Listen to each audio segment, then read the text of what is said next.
Hey, everybody. Thanks so much for joining us right here on The Right View.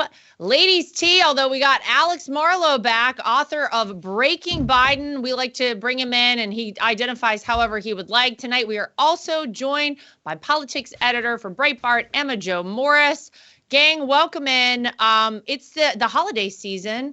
Merry Christmas, Happy Hanukkah, whatever everyone is celebrating. It is usually a celebratory time of year, Alex. However, Bidenomics, the holiday season, Merry Christmas, Happy Hanukkah, whatever everyone is celebrating, it is usually a celebratory time of year, Alex. However, Bidenomics came into play, 2021. We got Joe Biden installed as president of the United States. He had a great plan, he said, for the American people. Unfortunately, since 2021, to be able to afford the same quality of life you had at that moment, now here in 2023, Americans need somewhere in the neighborhood of $11,400 a year to have the same quality of life. One of the worst states, Colorado, you need nearly $15,000 more per year to afford just the basics, just to get by and just to have everyday items like food, housing, energy, transportation. Alex, doesn't seem like this is a great time of year for people. They're probably a little concerned heading into the holidays. How are they paying for all of the gifts for friends and family if they now need somewhere close to $11,000 plus in order to just have the basics taken care of from the same time 2 years ago? Seems like things have gone in the wrong direction. Yeah, everyone is feeling the pinch this year. Is that Joe has now taken to scolding business people. He does this quite a bit. I documented a few other instances. The most famous one is when he yelled at gas station owners because gas prices were too high, as if that was the reason for gas prices being high. But he's doing this again because inflation is rising at a lower rate than it was. So the rate of inflation is down, but it's still up relative to zero. So things are more expensive this month than last month. They're just rising at a slower rate than they were the previous month. So Biden is there yelling at store owners to bring down prices. It's not how the economy works. That's stuff that you should pick up. You don't even need to take a college economics course to figure that out. And so Biden was actually getting laughed at on Bloomberg News for doing this. But he really thinks that because inflation is slowing down, it means prices are coming down. They're not coming down. They're not going to come down. They're going to continue to rise just at a slightly slower pace. It just shows you how incompetent he is about the economy. The Biden's whole family is terrible with money. They've always been this way. His dad was terrible with money. His brothers are terrible with money. His son's terrible with money. It is the way things are in the Biden family, and he is not going to fix this economy. He promised he would fix it. He would have the economy roaring back after COVID. The opposite has obviously happened. Lara, I was doing some shopping over the weekend. Whenever I go out, I always ask, how's it looking? How's it looking compared to last year? All the owners are telling me the same thing. They're saying it's slower, it's slower, it's slower. Don't let Biden tell you otherwise. It's going to be a tough Christmas for people. Yeah, you can't fake it, Emma Jo. That's the thing, is the Biden White House likes to parrot these talking points and send them out across the country to all of their little surrogates, TikTokers, whatnot. And I guess they think if they just tell people that things are feeling better, that people will be like, oh, things are feeling better. The average American household income is around $74,000. If you have $11,400 more you need to pay now, by the way, the household income, I believe, has gone down. It's gone in the wrong direction. You can't fake it. Like, people at some point have to wise up and say, I know I'm hearing this, and all of the outlets from which I get my information are telling me I should be happy, but I'm not happy because things still suck for me. Things are still really tough. Yeah, you took the words right out of my mouth. I was going to piggyback on what Alex said. Like, not only is he screaming at owners of gas stations, but he's also screaming at people, at the American people. Yeah. Sends he surrogates on the morning shows to tell you that everything is going great and look at this spreadsheet. But the thing is, you can't will economic comfort into existence and financial comfort into existence. It's just not going to work. And you can't talking point your way. You can talking point a lot of things and you can spin a lot of things with PR, but this is one that you can't. When I'm trying to figure out like how my work is resonating and how the news is resonating and politics is resonating, I try to talk to like some normies, that I keep in my life that keep me sane, The people who don't like keep up with politics and like have a life and like a job. And so I often like try to take their temperature about like, what do you think about life and like the world and stuff like that. And one in particular told me, and this was months ago, and this was when I realized that this was going to be a big issue. She does not care about politics at all. She just cares about her family. She has a bunch of kids. And she was saying the grocery prices are too high. I'm getting killed. I'm getting so killed. I can't afford food. And obviously, you know, you make cuts elsewhere because you have to feed those kids. But the economy is something that I think is going to really dog Joe Biden, because you don't have to keep up with politics to feel this. And this is something, I mean, $10,000 plus a month is a lot. That's unmanageable. That's not $500. No, it's very unmanageable for people. And, you know, Alex, the thing that always gets me, I have a Q&A show I do where people write in their questions to me and I try to answer them. I don't see them beforehand, so I don't really prepare in any way for it. But somebody wrote me recently and they said, is it possible to bring down inflation? Is there anything that could be done to bring it down? And the answer is yes. If you have someone in charge of our economy, in charge of our energy here in America, who knows what they're doing and understands how things work, yeah. By the way, I would argue that the first decision Joe Biden ever made was shutting down the Keystone XL pipeline, thereby rendering America energy dependent on other countries, was really the nail in the coffin for so many things. It allowed Russia to invade Ukraine. It allowed the situation with Hamas, murdering Jewish people in Israel. It obviously enriched Iran. It put us in such a bad spot, but it also drove up inflation. And so I think, you know, they can spin this stuff all they want, but we need to do a good job as Republicans of showing how Joe Biden is responsible for where we are right now in this really terrible economy where people really, as Emma Jo just said, are struggling so much. We don't do, I don't think, a good enough job of getting that information out to people and allowing people to really understand if he wanted to change course here and make some moves that would be really positive for this country, he could do it, but he's choosing not to. Yeah, this is one of the most important stories about the Biden administration. And by the way, Lara, I'm so glad we're starting with this and not George Santos, and we can talk about George Santos. We can do George Santos all day. But that's what's leading all the normie papers today. When we've got a economic issue where you're correct to note that median household income has been on a steady decline since 2019.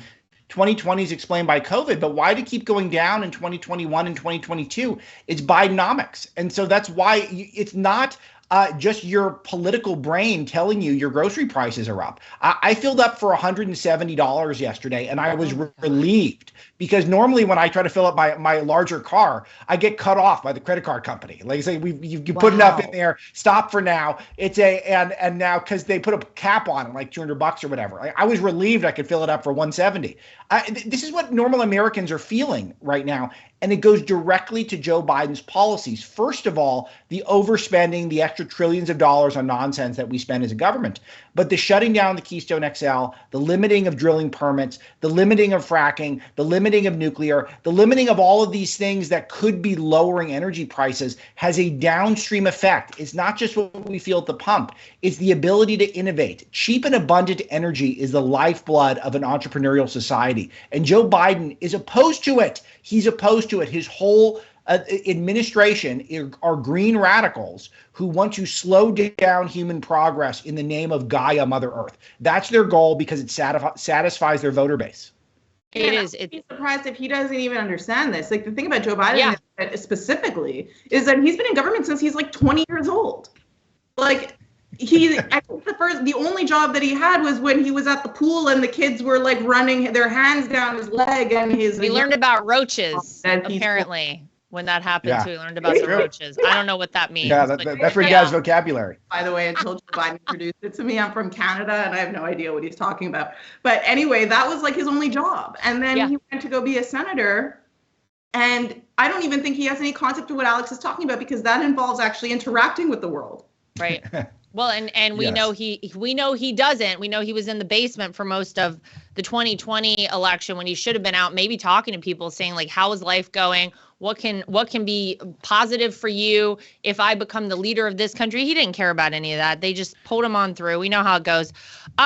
China's something we talk a lot about on this show because I feel like China gets ignored in large part by a lot of folks out there. Most Americans, I don't think, really appreciate what a threat China truly is to this country. And I've talked about it a lot, and I'll tell you someone else who's talked about it a lot is my father-in-law. He's been talking about it for decades and how detrimental China could be to America if they wanted to, and I believe they've got a plan in the works that's been working for decades as well, to usurp America as superpower of the world. The United Front Work Department, they call it the United Front, is a political operation that Xi Jinping calls his magic weapon. This is some crazy, basically propaganda threat and way that the Communist Party in China has really infiltrated our communities across the country. They spend billions of dollars on the United Front every single year. The goal is to help China not only take over Taiwan and establish a new global order that revolves around the CCP's values and interests, but this is something that really gets in, I think, deep into the minds, especially of, kids in this country, the youth in this country. They work with around 600 groups and organizations like academic institutions, Alex, nonprofits, and oh, shocker, the media. Basically what you have is China using kind of this underground system to infiltrate our society and basically control how people see China, how they view certain situations we have here in America and around the world. People are not aware of this, but this is just one of the many ways that China is a very frightening country, as far as I'm concerned, and I think as far as we all should be concerned, because this sort of thing is really sick and scary and unbelievable, but it's going on here in America right now. 100%. China is trying to make the United States a tributary state of China. They want us either destroyed or purely as an economic engine for China and their global superpowers. And everything they're doing, from their Chinese social media, which is TikTok, to the way they try to manipulate trade, to the way they buy off our politicians, to the way they have used slave labor to entice American investors to try to make easy money over there. Everything is designed to try to catch Americans napping, and we are napping. And there's very few people in the public sphere who are both paying attention and are not already bought off by the CCP. It is that scary. This is not conspiratorial stuff because it's all out there. China would probably tell you they're doing some of this stuff because they know how addictive it is. They've tapped into so many of the parts of our brain that are just so easily enticed by social media interactions and by money and things like that to catch us asleep. They're doing that, and we are going to miss it. We already missed the coronavirus. People are already over the fact that China created a pandemic, probably in a lab, unleashed it on the world, and suffered no consequences from the rest of the world. We did nothing. We punished no one. We demanded no accountability. No one in our media class went over to Wuhan and tried to get the true story. It's ridiculously embarrassing for the whole Western world, but there's an explanation. It's money and it's power, and people are okay going along with it. Look at all of America's major corporations. They're all either doing business in China or they like to do business in China. Yeah, well, we know Gavin Newsom's on board with that. He's real tight with President Xi. Emma Jo, Alex mentioned TikTok. I mean, TikTok is, I think, half of people under 35 get their news and information from TikTok here in America. And the fact that this is a Chinese-owned social media platform, and obviously my father-in-law was the one, years ago who said, don't download TikTok on your phone. China will spy on you. People gave him a hard time about it. It's true. But this is what we see, happening. And it's happening in real time, that China is really able to influence our society here in America, the way we interpret information. I mean, you just look at TikTok as an example. We've talked on this show, and I know that, a couple months ago, there was all this reporting about these Chinese police stations, they call them. This is where they have people here in America to make sure that Chinese dissidents don't speak out against the Chinese Communist Party whenever they're here in this country, that they are not safe, although they are here in America. This kind of stuff really will have an impact on America. It already is having an impact here in America. I don't know. I don't even know if there's anything we can do about it at this point, though, because I feel like, as Alex said, nobody even talks about it. People don't seem to care about it. They're like, yeah, well, maybe they'll spy on me on TikTok, but that's where everybody is. I got to get on TikTok, all of it. I don't know. Well, that's the thing. And you know, so Alex said something really smart and true, which is that they catch us while we're sleeping. And that's China's, yeah, you did it, boss. But but that's China's whole MO. And right. You know, if you look at like Eastern philosophy and like Eastern like warfare and stuff like that, they don't come at you with a gun to your head.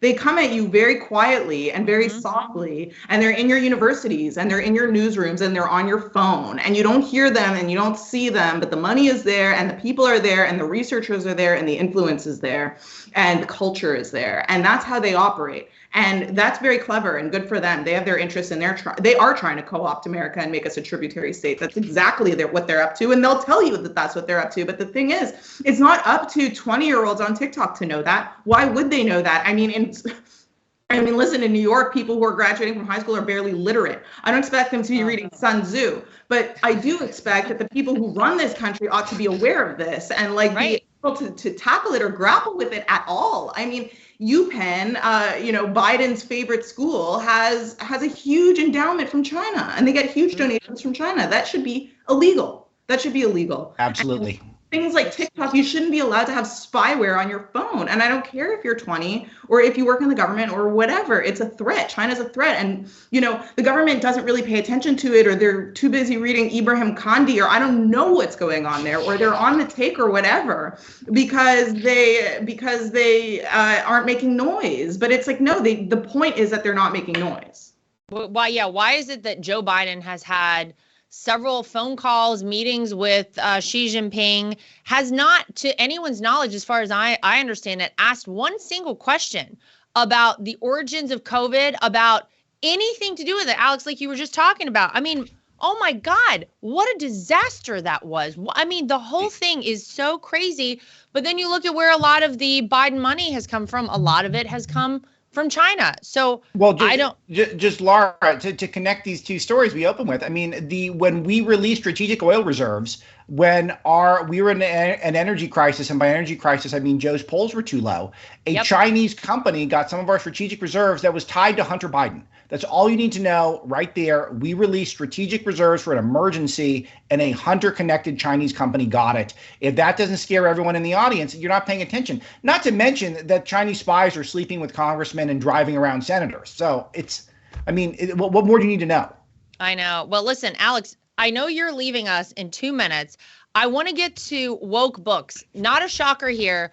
Woke books, and I say that these are books that are written either by authors or with subject matter that really doesn't necessarily appeal to a broad audience. For example, you have Elliot, formerly known as Ellen Page, who wrote a book, $3 million advance on that book, sold 68,000 copies.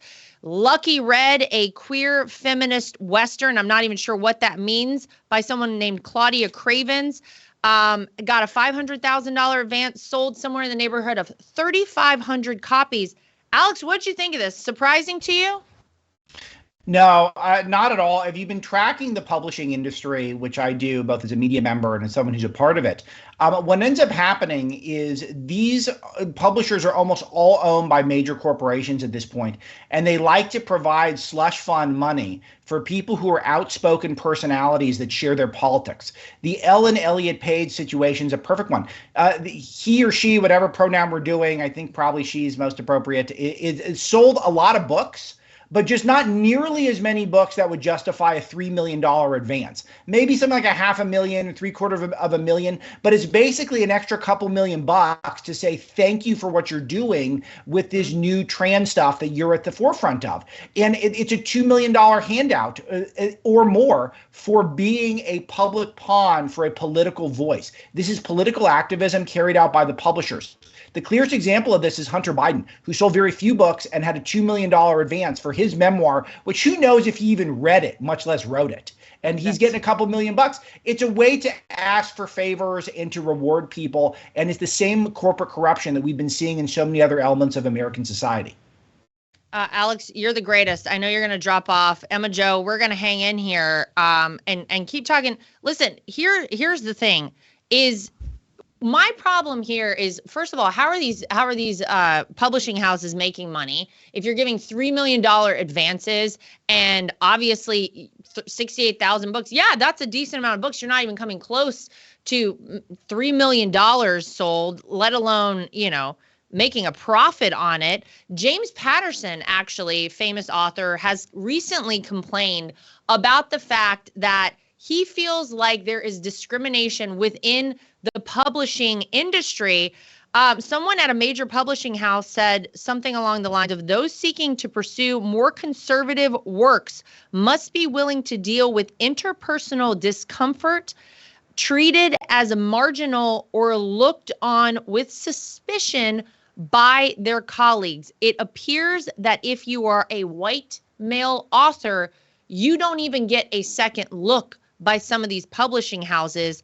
I don't know how that cannot be considered racist and totally ridiculous at the same time. Not only racist, that sounds like a real civil rights issue, but nobody's going to have that conversation of the civil rights of white men who are being absolutely discriminated against, and people talk about it, they brag about it as if all white people are from the same place or have the same history. It's absolute nonsense. I'm white and I'm Jewish and I'm the descendant of people who were in pogroms, and it's just absurd. And then you have people who are white who are from West Virginia who aren't making their car payments, and they're the same amount of white as the people who live on the Upper East Side. It's just absolutely disgusting, and it absolutely is a civil rights violation. But that aside, you're seeing this across industries where, you have this decadence that's set in the financial and corporate centers in this country, where they have this utopian view of the world, and they will take haircuts in order to pursue that utopian view and to will it into reality. And it doesn't matter if it makes financial sense. That's secondary, because they don't need it to make financial sense. They are already eating at Michelin star restaurants every night. They already have multiple homes and private jets. And, the extra $1 million or $2 million that they're giving to Ellen Page it's a rounding error. It doesn't matter for these people and for these companies. So what they've realized is, if money is secondary, we can take the hit when we're marketing a book to no one.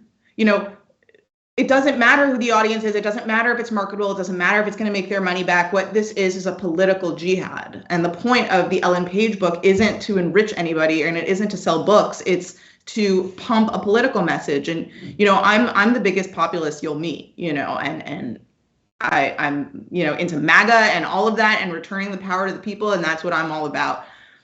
But I also think that it's important that the conservative movement, and there are many conservatives among elite circles. I'm sure you know this because you hang out in New York and you spent your life in New York. There's tons of conservatives that are at these clubs and that are at these parties and that are at these dinners and are in these companies. And those people, we need to make a new elite. There needs to be another elite. Yeah. It can't just be that we hand over the keys to the liberal elite who feel outspoken, because it costs money and it costs money and time that only elites would have in order to pursue these political goals. And we ought to be doing that on this side too. We absolutely right. We've got to fight fire with fire here. I couldn't agree with you more. We've got a country to save. We've got an election to win. I mean, my God, I have young kids. Yeah, I want this country to still be around for them. 100%. 100%. It needs to be just as normalized, whatever Elliot Page or whatever is doing. There needs to be some sort of counterculture to that that's as prevalent and as influential. And I've been writing about this for years, at Breitbart, about the importance of the cultural element of politics. And that's what we're talking about. Absolutely. Well, and I feel like we're getting our feet under us a little bit more right now as conservatives. For a long time, it felt like there was really no hope. Like the rug just pulled out from under us. Like we couldn't really win here. But I feel like the tide is turning in some ways. And you're right. It is frustrating to me though, because there are people, like you say, in these spaces, but they're afraid to speak up and they're afraid to make their voices heard for fear of retribution, for fear of losing their job, or as this person put it, basically being like shaded by their colleagues. I mean, no one wants to be treated like that. It's totally unfair, but you got to have some guts if you want to make any moves, if you want to make some change. So I'm ready. Obviously, I'm out front with it. I'm going all the way in here. Someone who Emma Jo, I often find myself agreeing with, always shocks me, but I get closer and closer to the idea that maybe this person may have a full change of heart at some point. Bill Maher, he comes out every now and again, and I'm like, wow, I agree with what Bill Maher said. Yeah. He had a little monologue the other day where he admitted that Trump was right about schools in America teaching our kids to hate this country. I mean, he basically talked about all of the anti-Semitism, all of the pro-Hamas sentiment that we're seeing across the country, especially with like high school age kids, college age kids.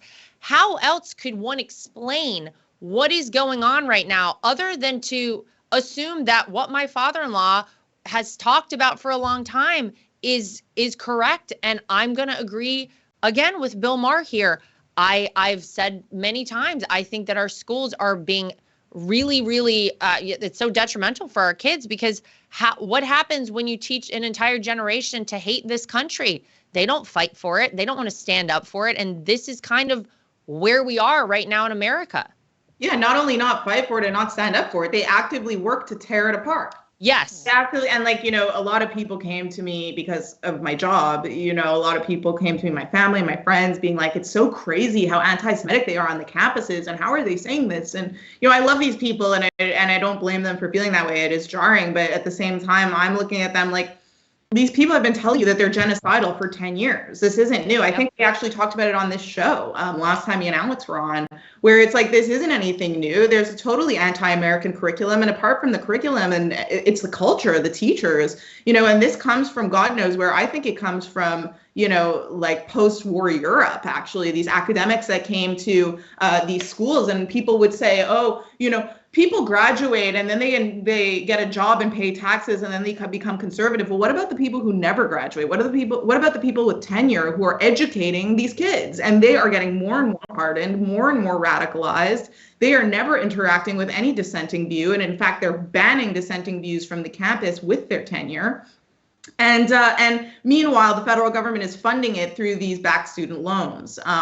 There's tons of money just sloshing around for gender studies and queer Palestine studies and all of this nonsense that brings in these people with these disgusting and poisonous and toxic ideologies to fester on our campuses. And so, this is a deep problem. It's a problem that could probably first and foremost be addressed with money.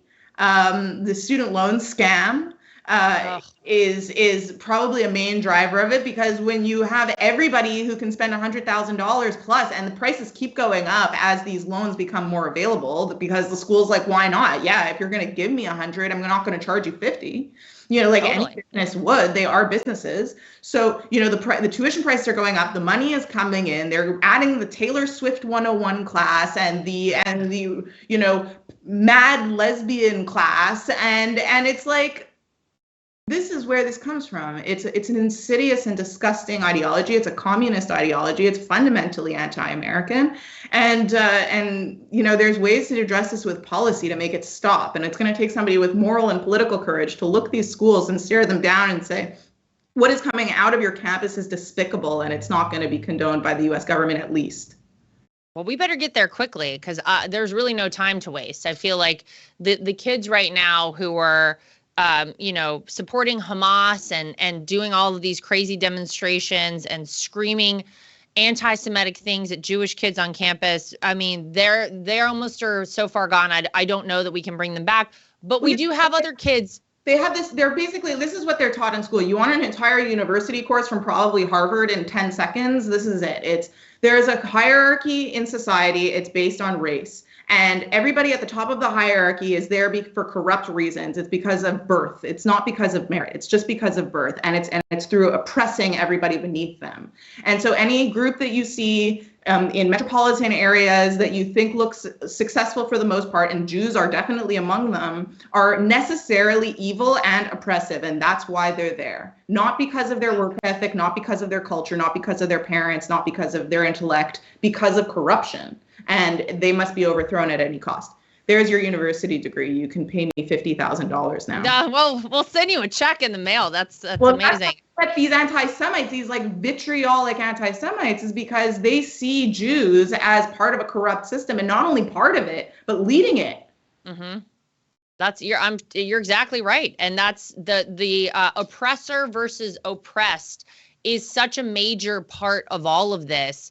And we have this entire group of people in this country who have been told that they are victims and that they have been oppressed, and that no matter what you do, you will never succeed because of the way you physically look and your ethnicity or whatever it is. I can't think of a worse way to set someone up. I don't know how you can ever fully succeed if that is what's beaten into you, and that is what you're being taught by people you're supposed to respect and look up to and trust to tell you the truth. Not only not succeed, but imagine how angry you would be. Imagine if somebody told you that because you have blue eyes, you're going to be a loser forever. Right. Like, imagine how angry that would make you and helpless that would make you. Would you not start breaking things too? It actually makes sense. Of course. It's so sick. We have to turn around. I wonder about Bill Maher, though. I mean, like, I know that I said I agree with him more and more. It's really fascinating to me to see there are people, Emma Jo, who I think very recently I've kind of been shocked because I feel like they're open now, whereas before they were like hard no on possibly voting for Donald Trump in 2024. Oh, yeah. What do you make of that? And do you think Bill Maher would ever be one of those people? I mean, yeah, I think so, because I think Bill Maher realizes as a comedian and as just like a talker for a living, you know, I mean, I have my own thing with Bill Maher because I think he created this Frankenstein and now he has to reckon with it and he doesn't like what you know, because he's been a psycho liberal basically until last year. When he realized that, oh, now we're off the reservation. It's like, well, where were you for the last 10 years? Like I said, when they were talking about, like, you thought that was cute, you thought it was a joke, I don't know. But anyway, you know, that Bill Maher aside, you know, you have so many people who are self-avowed progressives, who are total liberals, who are straight, like not conservative, who are looking at this economy, as we discussed, and who are really looking at this like anti-Semitic, anti-American, disgusting behavior where people are going around and breaking things and looting, and they're the people who stood with liberals, you know, and who liberals stood with traditionally. I think we also talked about this last time, who are realizing like, whoa, this is not what I realized Democrats were, and they're mainstreaming all these really ugly things that I don't think I can support. And then you couple that with the hardship that people, it's not like things are going well aside from the social stuff. Right. It's like things are going badly in general, and then you have this really disgusting monster that is being embraced by the left, and people are realizing like, you know what, maybe the Trump stuff wasn't as bad as I felt. I mean, I had like, obviously anecdotes are worth nothing, and you can take this anecdote and still not get a ride on the subway. But I went out for dinner with a friend last week who told me, you know, in 2016, I thought that there was something seriously wrong with you when you were working at Hannity and when you were a Trump supporter. And she was like, people told me to be skeptical of your friendship even, and that you weren't. Oh my gosh. Yeah, straight up. And she told me that I thought you weren't really a good person. We got along, but I didn't get what you were about, and it scared me. And she was like, and now I look back on that time and I feel so stupid, and I feel like I didn't know how to think for myself, and now I'm starting to learn how to think for myself, and I want to vote for Trump too. Wow. Yeah. That's amazing. And that's really amazing. By the way, who has told me that she won't hire white men some years ago. There you go. Well, by the way, it gives me a little bit of hope, Emma Jo. You know, like we honestly, and this is not hyperbolic in any way. I really genuinely believe this. Yeah. If we do not change course in this country next November by electing, I'm going to argue Donald Trump, just period, but a complete 180-degree change from where we are right now. I honestly don't know what kind of country we're going to have 4 more years after that. I don't know what will be left. I honestly believe we could be in World War III. God willing, we won't get there before this election, but who knows? Things feel so precarious around the world. And so it actually gives me a lot of hope to hear that people who maybe were bought into all the nonsense, you know, a number of years ago are coming around and saying, oh my God. And I have a couple friends too. I mean, believe it or not, I have still remained friends with people who I know didn't vote for my father-in-law, but they have alluded to me. They've not come out and outright said it because they try not to talk politics with me. I get it. But they've basically said essentially the same thing, like, wow, I had no idea what I was talking about. And I was spoon-fed this narrative about someone, and they remained friends with me, but I'm sure they were like, she's crazy. But it gives me a little bit of hope. So God bless us all. I mean, yeah, like it's a lot. Like, you know, there was the Russia hoax, and we all thought that was so stupid, and you know, because we knew better, and you know, laptop from hell hysteria. It was so stupid, and we thought it was stupid, but we knew better. But this, like, you know, people are starting to venerate bin Laden, and I bet there's a lot of people who are watching this and saying, you know what, like, this is the dumbest political party I've ever seen. And it's like not even deeper than that. It's like, this is so dumb. This is so dangerous. This is so gross. And politics ultimately isn't about getting deep in the issues. You know, like I said at the top of the show too, it's like, it's about the normies, you know, who don't follow this day to day. Those are the people who decide elections. And anyone can understand that the guys that are like down for bin Laden are not my guys. I can't. That is one of the most shocking things I have seen in years. That that there are people out there who were like, oh, well, maybe we should reconsider the mastermind of the biggest, most upsetting situation in modern history, a terror attack on American soil. Are you kidding me? I can't. It is mind-boggling to me that this is where we are. But it actually, Emma Jo, just goes to show you how powerful social media can be, how powerful this narrative that the left has spun can be, and how bought into things people become when they really have no idea what the hell they're talking about. They just are like, oh, well, somebody on TikTok said, go read bin Laden's letter. Maybe take a second look at him. Maybe he was right. Are you kidding? I'm utterly shocked by all of that. But it's again, it's why we got to win in 2024. Yeah, they've mainstreamed their absolute dumbest people because those are the loudest people, and those are the people that they think bring energy when you have a median age of like 97 years old. And it's a bad move. It was the wrong move because the normies are catching on. Well, I hope so. Before we go, I just want to get really deep on something. Red Lobster. We talked about this not too long ago. They had an endless shrimp. We're making a quick change, a hard change here. They had an endless shrimp promotion over the summer, Emma Jo. You may have been on the show when we talked about this before, where they offered, it was basically an all-you-can-eat of the shrimp, right? And this girl, Rachel, was the only name she had on TikTok. There we are with TikTok. Basically did the math and said that you needed to eat somewhere in the neighborhood of 30 shrimp, which, I mean, you may need a trip to the hospital, get your stomach pumped after that, but okay. In order to make it worth your money to go to Red Lobster and do their endless shrimp. Shockingly, they kept this around, not just as a promotional item, they put it permanently on the menu. And as of the end of this year, they will have an annual loss of $20 million at Red Lobster, just the corporate level, $11 million loss in the third quarter, right after they brought this endless shrimp on full time. I don't know what this says about the general nature of people. If people like see a deal and they'll just eat themselves sick, or if this was just an epic failure in terms of someone at Red Lobster at the top thinking you can just let people go crazy on the shrimp. $11 million of shrimp, I guess, lost for Red Lobster. Wow. Going and eating 30 shrimp? Like, I don't really get it.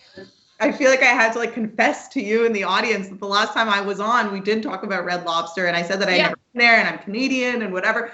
And the other reason I haven't been there is because I am extremely allergic to shellfish. I can't get anywhere near it. And I can't go near anybody eating it. And I said that I would go try it as like a cultural experience, and I never did. And I don't know what we're talking about, and I've never been there, and I can't go there. But I don't even know if 30 shrimp is a lot. I'll take your word for it. I mean, 30 of anything, I feel like is a lot.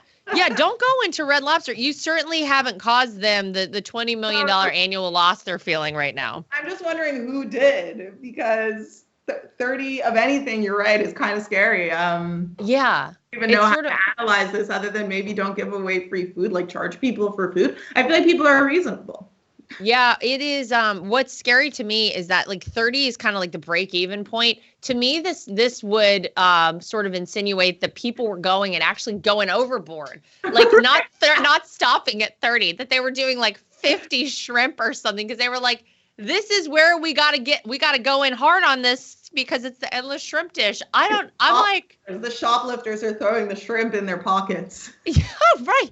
Well, then, on the other hand, I'm like, well, I guess it depends where in the country you are, because maybe they have these losses to blame on the fact that people probably just go in and eat and leave these days because they're like, I'm not going to pay for this. You walk into like a drugstore, take whatever you want if you live in the right place, and that nobody's going to stop you. They don't even care. So and jokes aside, though, like this is clearly a thing. Apparently, they're suffering major losses, and it's like it's crazy because I'll like be preachy about this on Twitter sometimes, and sometimes I get some traction with it. It depends on what time of night I'm like on this rant, but I really do think that health needs to be made more into an issue for Americans, and like not in an annoying way in Michelle Obama's way, but just in a way of like we've lost moderation, and we kind of go for a lot of crap, and maybe that's not great for the country. I'm a big, like I've said 1,000 times, I'm really into culture, and I also believe in aesthetics, and we want to be like aiming for like our peak aesthetics to like make our culture more desirable and valuable, and make people want to be a part of it more and less on TikTok, and it's all connected. And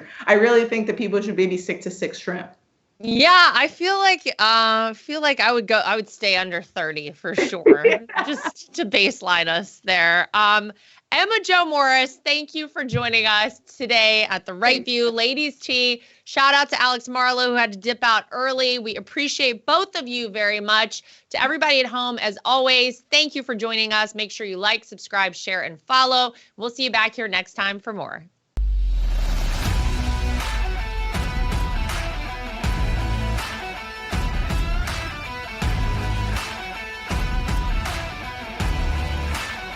Nothing is worse than being on a phone call that drops. Nothing is worse than trying to text someone and you can't reach them because your phone is out of service range.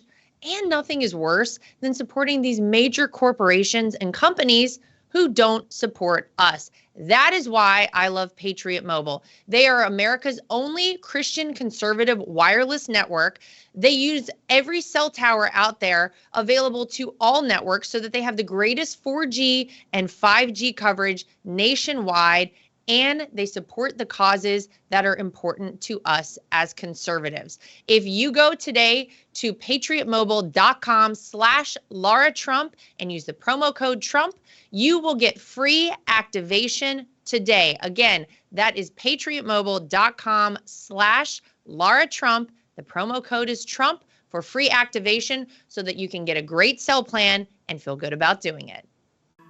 So I'm like a lot of people. I love to wear an Apple Watch, but I hate how it looks. And I scoured the internet to search for the best looking Apple Watch cases I could find, and I found it. goldandcherry.com. They have absolutely beautiful watches, as you can see here. Everything is waterproof. Everything looks good with different outfits. You can get sporty, you can get fancy, but they are great quality, made out of Delaware in the United States of America. And they have been kind enough to give me a promo code that I can share with you if you want to get your hands on one of these as well. It's Lara T, L-A-R-A-T is the promo code to get yourself a discount at goldandcherry.com. And not only do they make Apple Watch cases, they also make great products for iPads and iPhones, keyboards, your desktop, everything you could possibly need. Goldandcherry.com. Use promo code LARAT so you can get yourself one of these today too. At The Right View, we're very proud of the fact that we are independent. We get to say everything that we think and everything that we feel. We have no woke companies guiding us or telling us what we can and cannot say. We are always going to shoot you straight and give you the facts as we know them.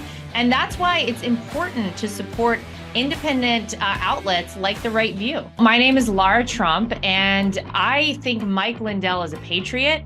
He is someone who loves this country, is willing to fight for this country. I love MyPillow because not only are MyPillows made in the USA by American workers, but they're great products, and they're so great that not only do I use them in my own bed at night, my children actually requested. My daughter the other day went to the closet and pulled out a MyPillow and said, "This is the pillow that I want to sleep with." And I gotta tell you, she loves it and will have nothing to do with any other pillow. So it's a big hit around our house. My dogs also happen to sleep on MyPillow dog beds. So all around the Trump household, we're big fans. If you go to mypillow.com today and use promo code Trump, again, promo code Trump, you will not only save money, but you will help us continue this show and other shows like it and help us continue the fight for the future of America. Inflation has impacted all of our lives. I don't think anyone can go to the gas pump or the grocery store without noticing that it is a major factor. And unfortunately, it's not going anywhere. It doesn't seem like it's going down in the way that we would like it to.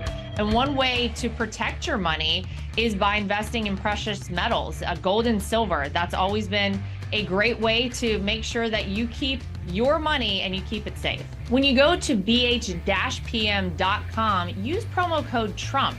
That way, if you decide you want to invest in gold and silver, you'll save yourself a little bit of money. We live in a time that's very interesting. A lot of us out there feel like a lot of our rights are slipping away. And if you're like I am and you want to have the right to choose whether or not to have a vaccine, how to live your life freely, and you're looking for a great doctor, I've heard amazing things about Dr. Sherwood. He's somebody who you should really check out and check into, and it'll help support this program and keep us going. So go to sherwood.tv and use promo code Trump. Again, sherwood.tv and use promo code Trump. You can save yourself some money and help us keep our program going.